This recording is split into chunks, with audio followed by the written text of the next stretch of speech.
going on? Steve from Merc Films. I'm here at Brandon's car again. We just finished doing the car story. Brandon just talked about his car, and when we did the story on his car, he was only running on 2 cylinders. At the end of the video, we troubleshooted it. Now it's running on all 4 cylinders. If you guys haven't seen his car story video yet, be sure to click the link in the description. I'll leave that in the description to that video if you want a full mod list, how this car became what it is today, and all that good jazz. Now, I want to comment on his giant dildo shifter right here. I can see this getting in the way if I'm like in the mountain roads, but it does look pretty awesome. I gotta give him that. Another thing I gotta comment on, there is no power steering, so let's just see how it does when I do a little pull here.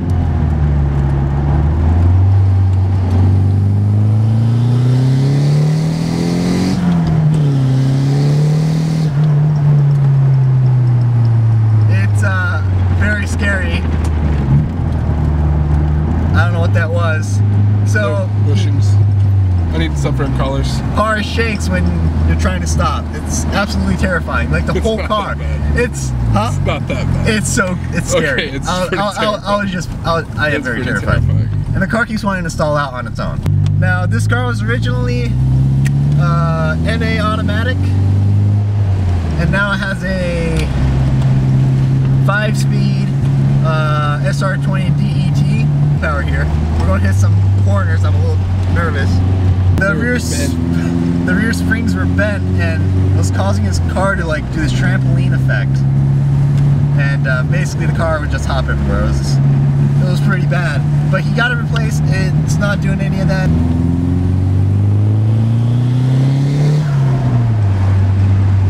Your brakes work.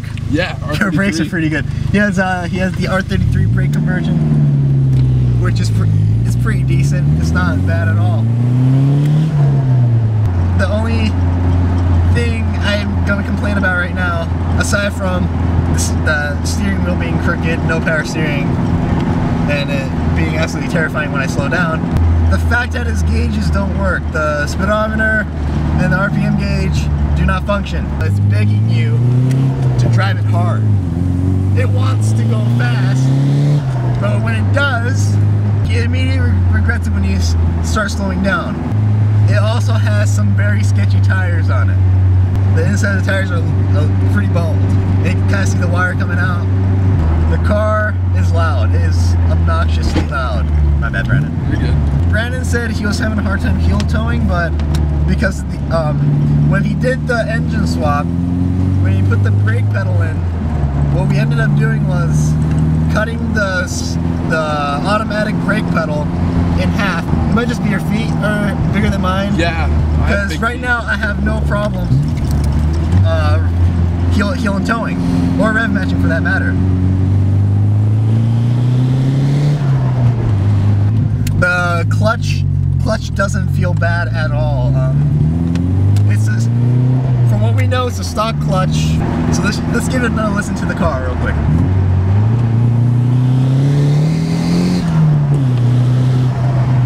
Oh, we're getting that violent shaking thing. There it is, right there. There's that violent shaking.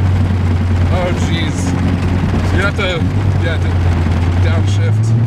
There it is. Okay, now you know what I was talking about when we did that poker run. Yeah, we should not be driving like this. I'm not. His motto is, no, it'll be fine.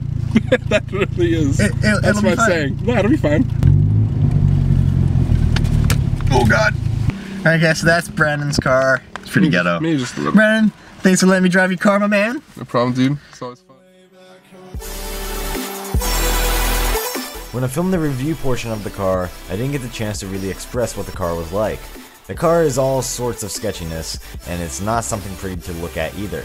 There's a good reason why Brandon calls it the Black Hooker. The crude matte black paint job with little to no masking, the front bumper isn't held onto the car, the side skirts were riveted on, and most of everything else is held together by zip ties. The car tries to kill you at any given moment, but this is the car Brandon built. When he painted the car, he didn't care if it was pretty or not. He just wanted the car to be matte black. I didn't film the car because it looked good or made a bunch of power, but because it has an interesting story behind it. At least to me it was. Brendan didn't have money to spend, and he didn't have much help with his car either. He got the car for $800, got most of the cosmetic parts for free or for a trade, and got the engine for a little more than $600. Brendan had little to no experience when he started the build, and he did it all himself, with the exception of his friends helping him every now and then. Brendan built his pretty much a muscle car for under $2,000 himself. That is why I love this car, because it's Brandon's car.